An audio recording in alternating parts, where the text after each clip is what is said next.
Major funding for this program was provided by International Tube. Inspiration is everywhere, from nature's details to precision metal tubes that bring a design engineer's vision to life. International Tube, supporting inspirations everywhere.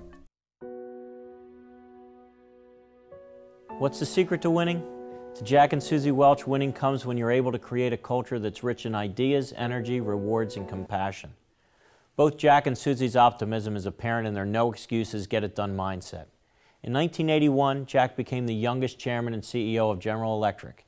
He led the company to massive revenues, bringing it from a market value of $14 billion to one of over $410 billion, making it the most valuable and largest company in the world. Suzy's an author, commentator, and business journalist. Their weekly column, The Welch Way, appears in Business Week. It's published by the New York Times Syndicate in more than 45 major newspapers around the world and reaches more than 8 million readers. This powerhouse of a couple will make you reflect on your own life, both business and personal. Join me in a conversation with Jack and Suzy Welch. Jack and Suzy Welch, thanks so much for joining us today. You know, a lot of people wonder, you're two very strong people, strong personalities, very strong public presence. How do you two work together? It's easy. I mean, we work together because it's easy to work together because we love each other and because we respect what the other one does well. So I do the editing and writing, and Jack doesn't mess with that, and he's the thinker about business, and I can ask him a lot of questions, but I don't presume that I have had his experiences or have his mind. And so we have good demarcation between what we're good at. And plus we like hanging around together. It's really fun. I mean, Right. It's just really fun. How do you inspire each other? I think we both are crazily curious. When we get a light bulb go off, it excites both of us. And I just think we like hanging around together. You know, I mean, it's almost a dream. It's because we laugh so much, right? I mean, I think that's very inspirational. Like, we want to be together and work together because we are cracking each other up. So We have a good time. yeah. It's fun. It's Yes. really fun. Great. So do you think your philosophies are similar on life, or do you think you're different in a lot of ways? Exact same. Wouldn't you say? I can't think of a difference. It's almost unreal. Now, her interests Yeah. are broader than mine. She knows more than about anybody I know. And some things pretty deeply.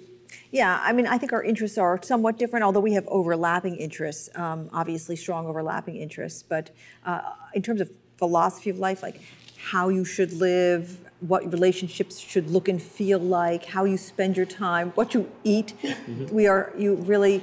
Well, that's not quite true. But I like food. Indian food. My wife does too. I like Indian food. Jack does not. Steak and potatoes? Yes, Right. steak and potatoes, Irish, which I like like. me. But I So, you know, a few years ago, you really had to come out and be true to yourselves. What does that mean to you? We found in each other everything one would want. I mean, I knew goodness when I saw it. I knew compatibility when I saw it. I knew excitement when I saw it. And I wasn't living the truest life in the world.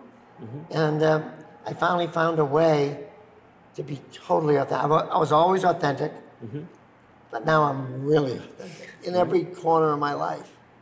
What about you, Suze? Well, it was 2001, and I had been I had been divorced and on my own with my kids for a while, and I actually, I had to be true to myself because I had to choose between my job and my heart.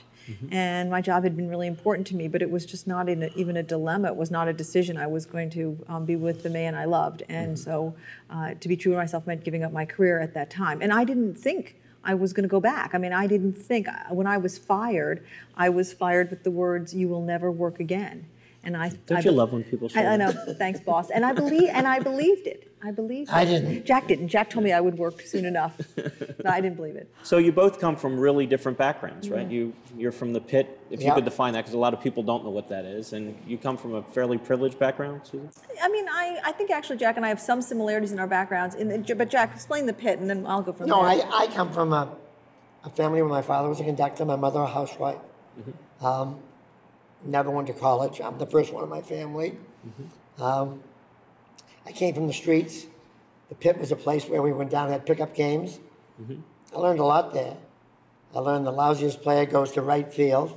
Right. And the best player pitches or plays shortstop.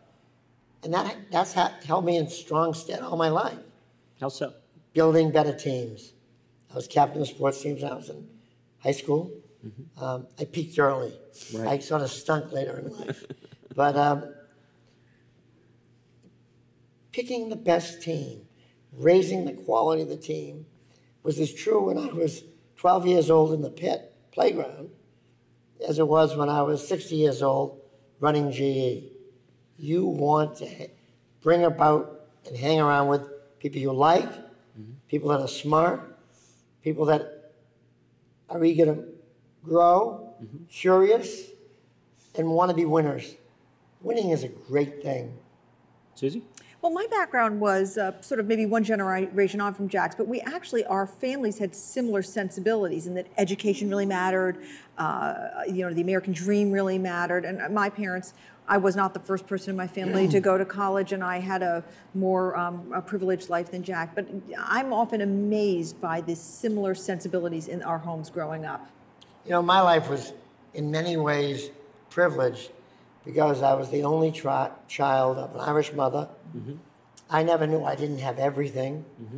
I have a speech impediment, and when I would stutter, it was a lot worse when I was younger. She would always say, Jack, the reason why you're stuttering is your tongue can't keep up with your brilliant mind. And I believed it. Right. It was very helpful. Well, you know, the lessons that our parents teach us really are so incredibly important. Oh, yeah. And the messages we tell ourselves, I mean, you agree with that? Absolutely. Absolutely. Susie, what do you think it is about Jack that makes people love him? He cares passionately about people. And the first time I met Jack, I had a great conversation with him, and I called my sister and I said, I know why everyone loves Jack Welch. He makes you feel like you're the most important person in the room. Little did I know I actually was the most important person in the room. But I mean, I've seen him with people. He's unbelievably warm, and he cares, and he says what he's thinking, and there's no phoniness. Now, there's a different question which people ask me, which is why was Jack so successful as a business person? And there's all these theories, and I have my own theory, which Jack hates, but I'll say it here, which is because he's so smart. Right. And you know, people have all sorts of theories about his upbringing and so forth, which is just the smartest person I've ever met. But I think that people love... you are. Thank you, sweet. But I think that he is, he's... Still blushing. Yeah, I know. I'm just trying to get past that one. Thank you. But I think that, he is incredibly passionately interested in people. And so it doesn't make any difference who you are or how many stripes you have on your shoulder or, in the entire sort of food chain of human beings, he will meet you. And it's why my kids fell in love with him instantly, is that, there was no screen between him and them. He met them and he was right in their faces trying to know who they were. And they just fell right into, they loved that. You talked briefly about building a team. How do you trust people? I mean, at some point, you're a strong person. You build up, yourself up in an organization, but at some point you have to let go. How do you trust people to carry out your vision? It isn't just your vision. Your vision is very broad, very general. What you want are people that come in and build on that vision with their vision. So you want people to grow like weeds. It's exciting to see them grow and develop, see their own picture, develop their own vision. Your job as a leader, in many ways, is to think of it as a garden. You've got water and fertilizer, and you're fertilizing the garden. And some beautiful flowers grow, but you also get some weeds.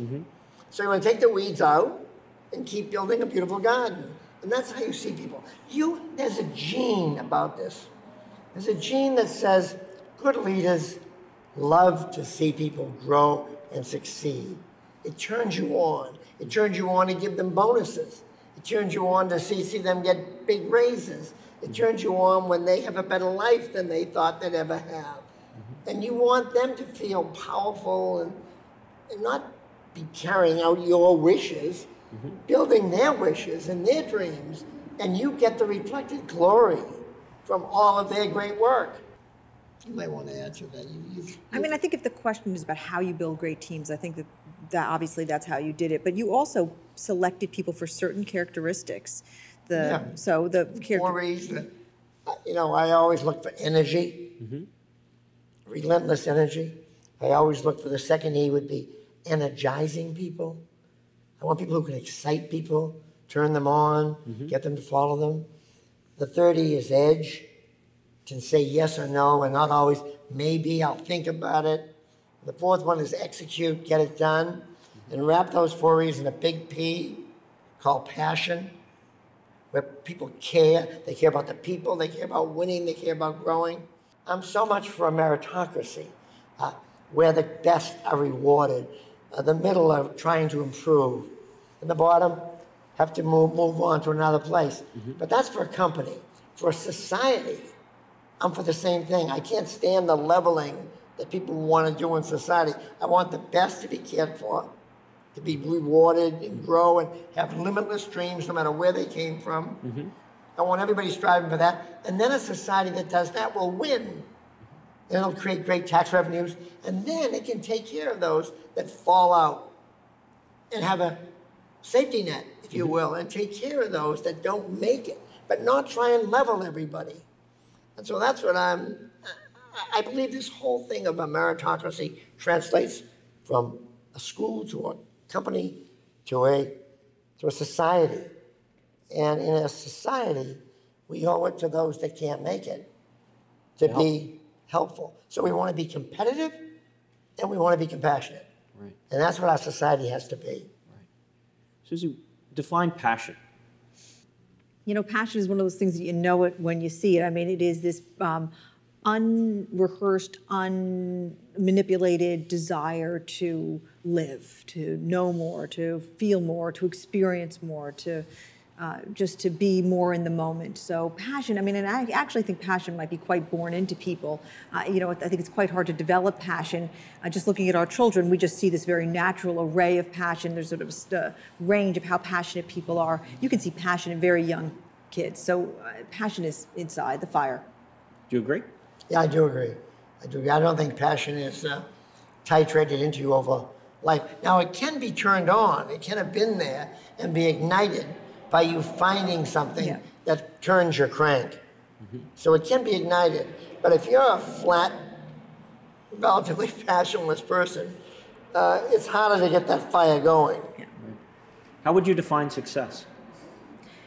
Success is a very personal word because success for some people is being a great friend or being a great dad, and for others success, you know, you measure it by dollars. But of course the oldest cliche in the world is money doesn't make you feel successful. So for me, success for me is happiness, because I feel like happiness is like that pebble in the pond. If you are happy, you spread happiness. I think it's very rare that happy people keep it to themselves. I think joy is a contagious disease, and so for me, when people are successful, they have that centered, joyful happiness. It's like, for example, now, we don't like to be around people that aren't happy.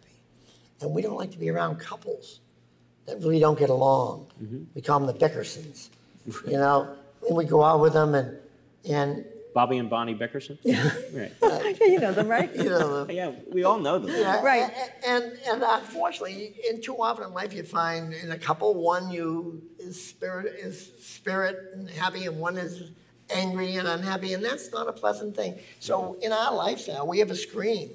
We want to hang around as much as we possibly can with people who like each other. Like each other, happy with life. And when we get stuck in a boring night, we kick ourselves for wasting the night with people that weren't happy. If you had a goal and you wanted to succeed, what steps in the ladder do you think are necessary to go through to get there? First of all, you got to love what you're after. You have a very rough time being successful. For example, you join a bank, you hate banking, and you start getting good jobs. We've had a situation with your book, 10-10-10, where she's interviewing a number of people, and they find out at age 50. Yeah, that they've been doing the wrong thing their whole life. I mean, I think the ladder starts with finding what you love, what gives you meaning, and that can be anything. I mean, the wide range of what gives you meaning is it's endless. The second thing is you have to over-deliver. I mean, there is no way that sort of hitting the mark is going to get you up this sort of ladder of success. You have to give more than what's expected, more than you think you can give. That's the next step. But ultimately, what gets people to happiness is authenticity. If you are living a real life where you are not being phony and you are living your values, that's it. It's a pretty short ladder. You talked about 10-10-10. Do you mind defining that for us and explaining it? 10-10-10 is a decision-making approach that I developed about 13 years ago, and I would say now safely thousands of people use. That is a way of making deliberate, centered, intentional, values-driven decisions by weighing the consequences of those decisions in 10 minutes, 10 months, and 10 years. The basis of 10-10-10 working is that it doesn't work unless you know your values. And so when I started talking about this idea after I wrote about it for Oprah a few years ago was that I would be on the road talking about 10-10-10 and people would come up and say, okay, I can do the process, I've sort of got the consequences all laid out, but I don't know my values, or some question like that. And so I had to work up an exercise really for people to begin to excavate their values. Fast forward a picture yourself at your 70th birthday party. What would make you cry from regret? Because, there's a lot of different values answers to that. There could be, I didn't sink my dad's company, I raised great kids in difficult circumstances, or one time I was doing this with a friend of ours, and I asked that question, and without missing a beat, he said, the knowledge that my obituary would not appear on the front page of the New York Times. Different values choices. The second question is, what do you want people to say about you when you're not in the room? Again, that speaks to character, because you can say everything from that I'm a tough, fair boss, from a great mom, to I don't give a damn. And I've heard that one. And that's a different life. That's a different values-driven life. And the third question is, what do you like about how your parents raised you, and what don't you like? And the interesting thing about that values question is that oftentimes you ask, what don't you like? And people will answer, I didn't like this, I didn't like the silence in the house, I didn't like the friction between my parents. And then you find out upon further probing that that's exactly how they're living. So it's all about getting in touch with your authentic values before you apply 10-10-10. So a lot of people realize that 30, 40, 50 years old that they've been living a phony life. How do they change? I mean, I have seen this so many times that the process, the actual catalytic mechanism of the process brings people to a place. Now, usually they've had a suspicion, something does not feel right, I'm having a values reality disconnect. And, they change it with a lot of courage. It is the most revolutionary act you will ever commit, is to live according to your values. There's often a bloodbath right at the beginning when you have to turn to the people around you and say, I've not been living the way I want. I mean, there's a story in the book of a neurosurgeon who at age 50 goes to her parents and says, I never wanted to be a doctor in the first place. I feel like I've been just living your dream for the past 25 years. I actually had that happen to a friend of mine. The same exact, she was a doctor, wanted to be a dancer. Right, and this person wanted to become a photographer. And it was a gigantic, revolution in the family crisis. But she lived through it. She had the courage to live through it. So you have a don't be a victim philosophy, both of you. So share that with us. Too many people will say, the boss did it to me, my neighbor did it to me, my teacher did it to me. You can't live that way. You've got to take charge of yourself. And you've got to be responsible for what happens. If you're in a bad situation, deal with it and move on. But you cannot sit there and be put upon. It is a losing strategy in life. Bad things happen to people. Sure. I mean, we fully understand that. Tragedies befall people, diseases befall families. We understand that. But, you have two choices, which is to sit there and to say, poor, pitiful me, which, believe me, that can feel very good, and maybe there has to be a period of that when you feel your pain. But then the next step is not to look back, but to look forward and say, okay, I own it. I own my life. I will create my future. And so we don't discount the fact that bad things happen to good people. Happens every day. Right. No careers, no lives go straight up. You get knocked off your horse. I'm sure it's happened to you. It's happened to me a number of times. You get knocked off your horse. You blew the top off of a factory. Blew it to pieces. Right. And that could have been the end. That could have been the end. Right? I was fortunate to be surrounded by good people who supported me. I got myself back on the horse. We always call it the mirror test. Go look at yourself in the mirror, get yourself up for it, move on to the next challenge. It's hard. It isn't always easy. Sometimes it takes you longer. You're in that bathtub longer, but you got to get out. You can't wallow in those places. And as Susie points out, obviously they were tragic. When I lost my mother, I thought I'd never get out. But it's the way it is. You've got to get out. Susie, why do you think people don't live the life that they want to live? Some of it's personality. I mean, some people just don't have the energy. I mean, it takes a great deal of fortitude and energy and self-confidence to live an authentic life. It is very easy to stay in the lukewarm bath, and I call it the velvet coffin. I mean, you just don't even realize you're laying there, okay? It's so comfortable. And so I think sometimes personality conspires against you. I think sometimes events conspire against you. Basically, it's harder to live the kind of life we describe at the beginning. Then you get into the groove of it, and it's self-reinforcing. Passion perpetuates passion. Yes. I mean, I know that for me, and obviously for the two of you. Absolutely true. But it's scary the first time jumping off the dock. I mean, when I go out and give speeches about 10, 10, 10, there is always somebody in the audience who says, I love your idea, I just can't do it. And as one woman said to me in Miami, I can't jump off the dock. The water's too cold. Could you both define wisdom? I think it is a lot of pattern recognition, that you've done a number of things over a period of time, that you've seen them work and you've seen why they haven't worked, and you keep shaping and learning, trying and learning. It's a trial and error process, this whole game we're in. What do you think? I think that wisdom comes when you have a conceptual framework for why you're making your decisions. So instead of making a decision sort of shooting from the hip, you say, I think you should do X because, and you know the because, and the because comes from years of experience and self-awareness. People come to you and say, I've had a dream, I can't make it work. When do you decide that it's enough? Or how do you find the answer to keep going or not keep going? The last thing you want to do is hang on to a bad idea because you're not listening to the inputs you're getting everywhere. I mean, that's back to being a victim again. You're not listening to all the inputs you're getting from any type of source. And when you're not listening to that, you persistently bulldog ahead. No, there are stories of people who made it doing that. But in general, when you're getting a lot of feedback from a lot of people for a long period of time, you generally have got to get out of it and get on with a new direction, in my opinion. But you have to be very careful whose opinion you listen to as well, right? There's two neurological dynamics that really stop us from getting other opinions. One is that we are neurologically hardwired to only listen to advice from people we like and agree with. And we got to fight that. We have to be self-aware enough. We're human beings, we're not animals. We have to be self-aware enough to know that we listen generally to people that we only want to hear, we like what they're saying and that we like them. And oftentimes it's the person you don't like and the person who just really puts you off who's actually telling you the truth.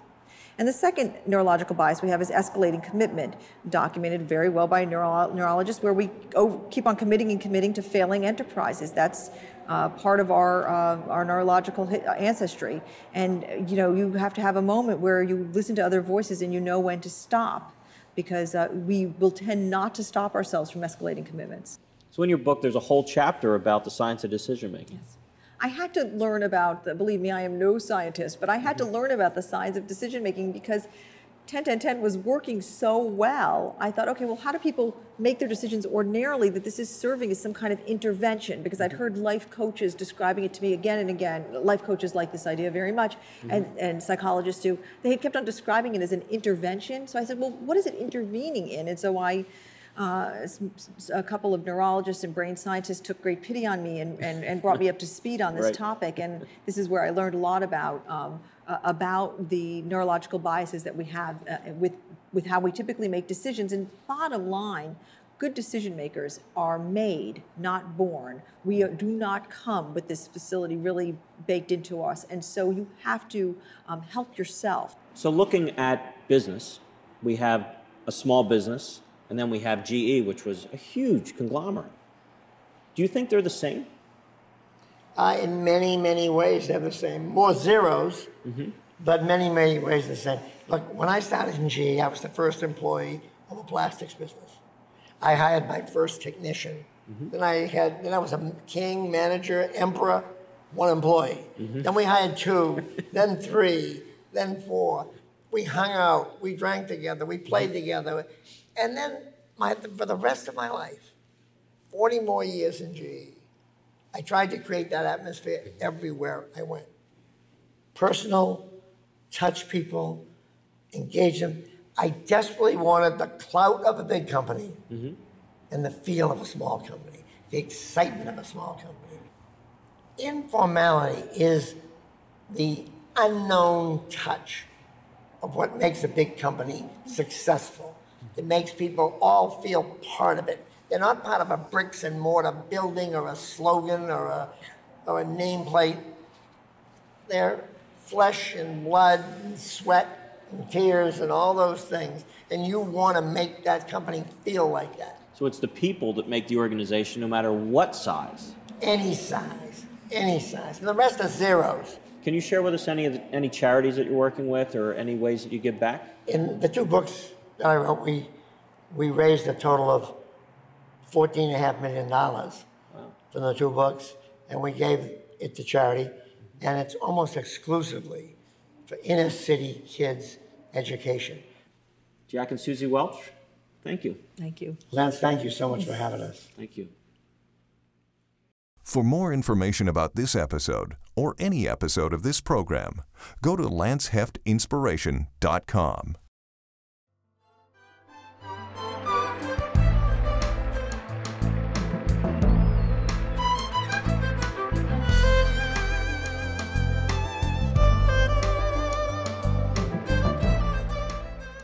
Major funding for this program was provided by International Tube. Inspiration is everywhere, from nature's details to precision metal tubes that bring a design engineer's vision to life.